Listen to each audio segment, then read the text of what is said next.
Muy buenas tardes, mi querido amigo, mi querido hermano. Gracias y paz para cada uno de ustedes. Y voy a traer varios párrafos de algunas cosas y voy a terminar con una historia de la Iglesia Católica. Cómo empezó el diezmo en la Iglesia Católica y después fue llevada a la llamada Iglesia Evangélica también. El Mesías habla con la mujer samaritana, ni en el monte ni en el templo de piedra, más es en espíritu y en verdad, ¿verdad? Si nos vamos a Juan, capítulo 4, Juan capítulo 4, versículos del 19 al 26, ahí la historia le va a hablar sobre la mujer samaritana y Yeshua de Nazaret, ¿verdad? Ahí le va a hablar en ese contexto. Y dice así, le dijo la mujer: Señor, estoy viendo que tú eres profeta. Nuestro padre adoraron en este monte y vosotros decís que en Jerusalén está el lugar donde se debe adorar. Yeshua le dijo: mujer, créeme que está llegando la hora en que ni en este monte ni en Jerusalén adoraréis al Padre. Vosotros adoráis lo que no sabéis. Nosotros adoramos lo que sabemos, porque la salvación viene de los judíos. Pero llega la hora, y ahora es cuando los verdaderos adoradores adoran al Padre en espíritu y en verdad, porque también al Padre busca tales adoradores que le adoren. Dios es espíritu y lo que le adoran es necesario que le adoren en espíritu y en verdad.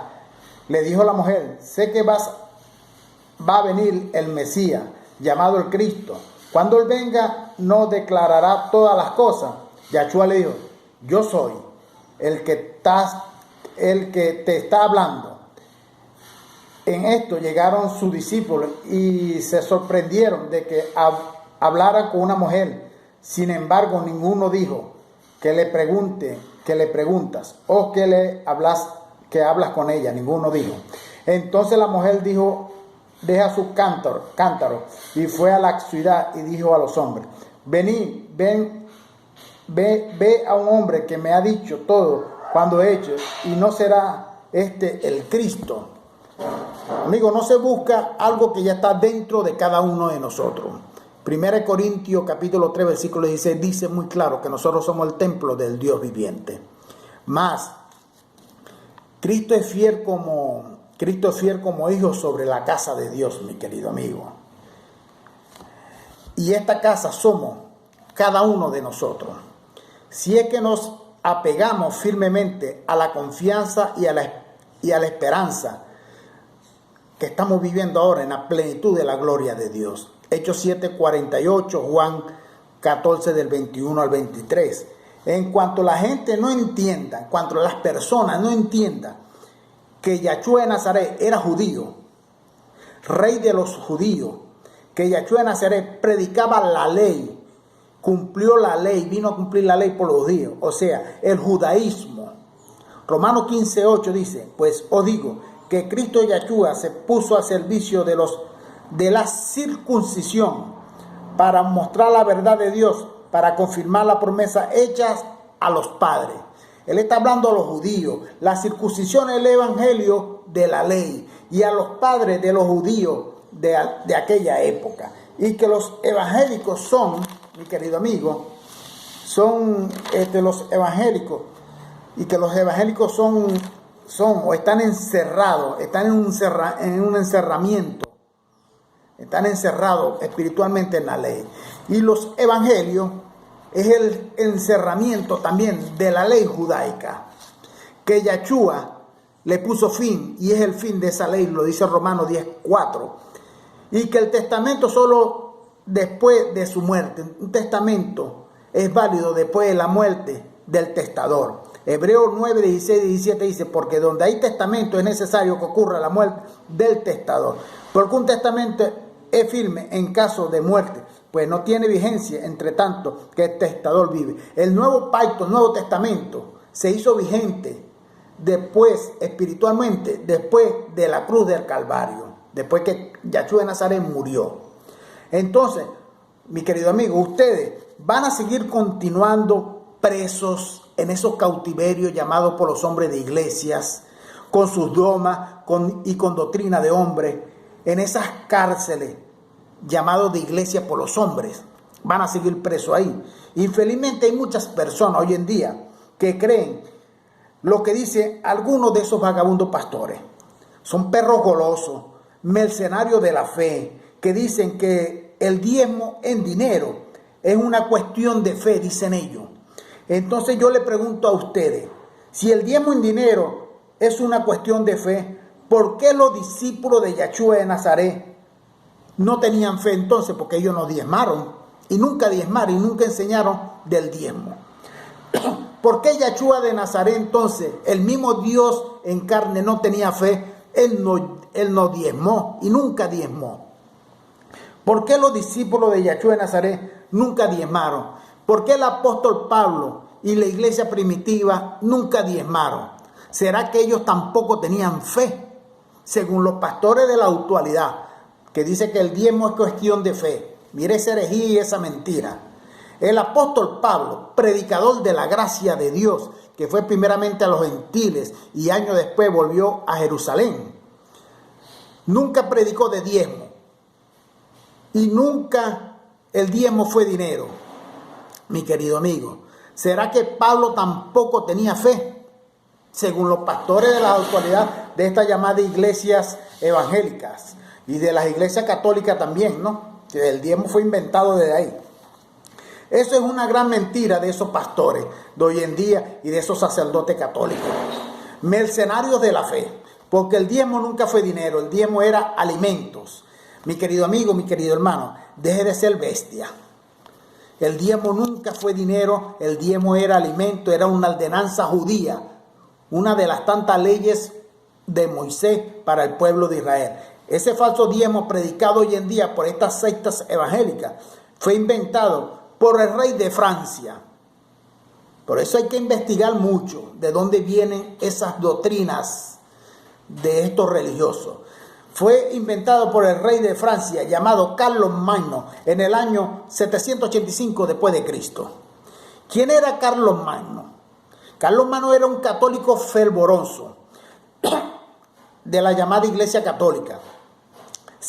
Él se corrompió ahí. ¿Por qué él se corrompió ahí? El rey de Francia, Carlos Magno, en el año 785 después de Cristo, vio que la llamada Iglesia Católica se estaba corrompiendo. Entonces él firmó un decreto para cobrar diezmo en dinero en esa Iglesia Católica. Ustedes saben, si conocen la historia, la Iglesia Católica era mantenida por los reyes de aquella época. La Iglesia Católica, cuando comenzó, pedía ofrenda voluntaria, como lo dice el apóstol Pablo en su epístola. Ella era una iglesia apostólica, que seguía la doctrina de los apóstoles en aquella época. Más o menos seguía, no mucho, pero más o menos seguía esa doctrina, se adecuaba un poquito con su distorsión y todas esas cosas, ¿no? Más cuando los romanos o los romanistas entraron en la tal iglesia católica, la tal iglesia católica se corrompió y pasó a cobrar indulgencia. Ellos comenzaron la comercialización en el perdón del supuesto pecado que la gente tenía. Ese supuesto pecado. Los papas de esa iglesia católica, emitían certificado con el perdón de los supuestos pecados que la gente tenía a los miembros de esa iglesia católica, que según ellos estaban en el tal purgatorio también. Los muertos que murieron, según ellos, también estaban en el tal purgatorio. Allí ellos comenzaron a comercializar el perdón de tales pecados. La Iglesia Católica se convirtió en un cierto vendedor de indulgencia por nombre de Teseo. Ya le voy a decir quién es Teseo. La Iglesia Católica vendía indulgencia y decía que solo bastaba el dinero caer en los cofres de la tal Iglesia Católica, que el perdón de los tales pecados de los miembros de su iglesia y de sus parientes que estaban en el purgatorio, que estaban según ellos en el purgatorio, ya estaban perdonados cuando cayera el dinero. Algo que Dios dio de gracia para los judíos, mi querido amigo. Recuerden que nosotros, los gentiles, nunca hicimos parte del primer pacto ni de la ley de Moisés, nunca tuvimos pecado, porque el pecado era quien transgredía la ley de Moisés. Entonces, ese perdón de los pecados para los judíos fue de gracia dada por Dios. Le voy a decir ahora quién es Teseo. Teseo fue un hijo de Egeo y Etra. Era considerado uno de los mayores héroes de la mitología griega y era un dios adorado por la llamada Iglesia Católica. La llamada Iglesia Católica también estaba cobrando. Esa Iglesia Católica también estaba cobrando.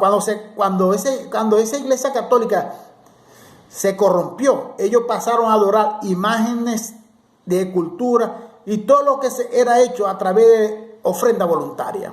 En esa Iglesia Católica pasó a ser cobrado todo a paso de ser hecho a través del dinero. Para cambiar a un padre de una parroquia para otra, tenían que pagar. Para bautizar a las personas, esa ordenanza judía, que ellos también la pegaron en su doctrina, también cobraban. Todo era dinero para ellos. El rey de Francia, Carlomagno,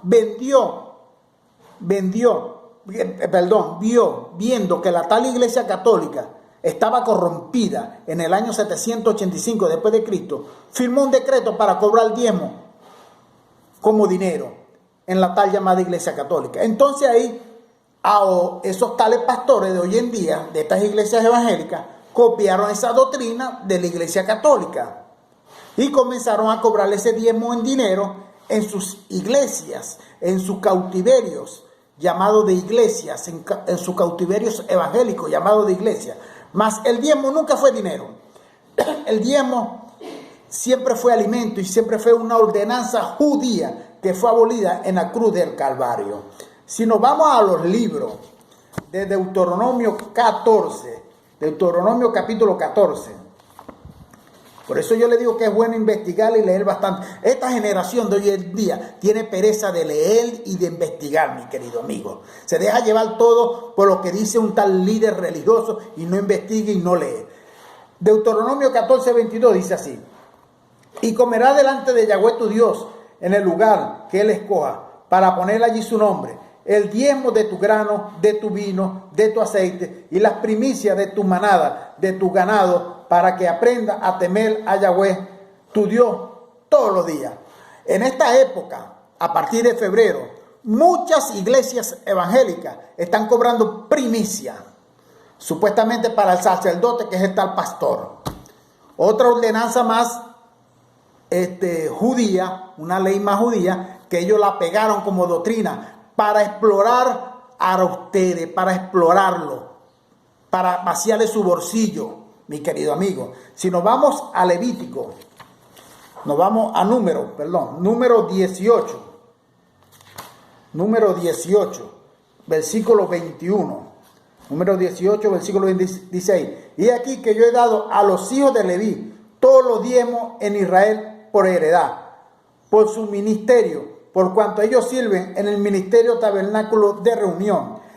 Y si nos vamos a Levítico, buscar Levítico está más atrás. Levítico capítulo 27, versículo 30.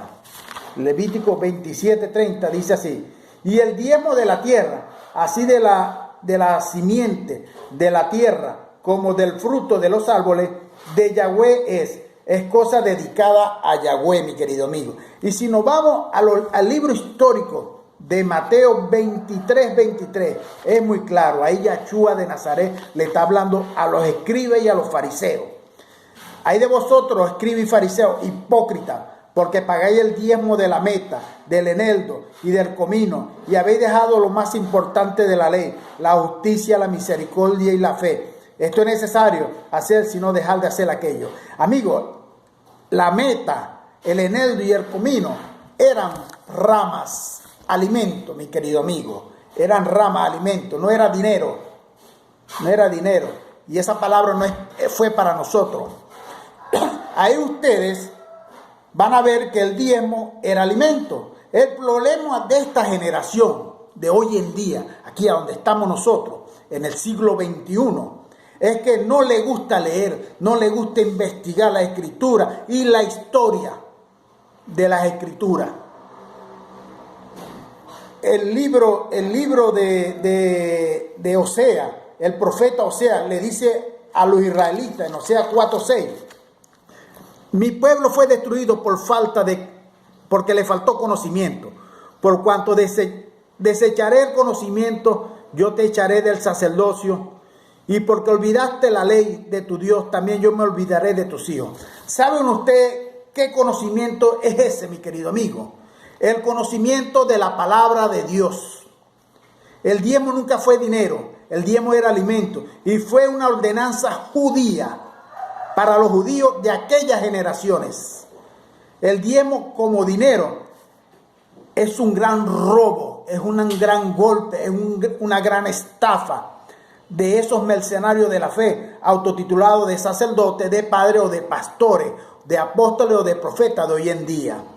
Dejen de ser bestias, mi querido amigo. Mis hermanos, dejen de ser bestias. El falso diezmo como dinero fue inventado primeramente por la llamada Iglesia Católica, por el rey de Francia, Carlos Magno, en el año 785 después de Cristo. Ese diezmo que ustedes dan es utilizado para los altos salarios de esos tales pastores y sacerdotes, que son unos perros golosos, son mercenarios de la fe, son unos vagabundos que no les gusta trabajar. En vez de eso, de ustedes darle dinero a esa gente, a esos vagabundos, a esos ladrones, es mejor que usted y sustentar sus lujos como casas, carros, viajes, ropas, etcétera. Agarre ese dinero y date lujo con tu familia. Agarre ese dinero y dale una cesta básica a un necesitado. Agarre ese dinero y ayuda al enfermo. Agarre ese dinero y ayuda a algunos de tus familiares que están pasando necesidades. Y manda a ese vagabundo, a ese pastor a trabajar, mi querido amigo. Manda a ese vagabundo a trabajar, porque ellos distorsionan todas las escrituras. La palabra de Dios nos dice que el diezmo es para nosotros. Ahora, en esta época, que el diezmo era dinero.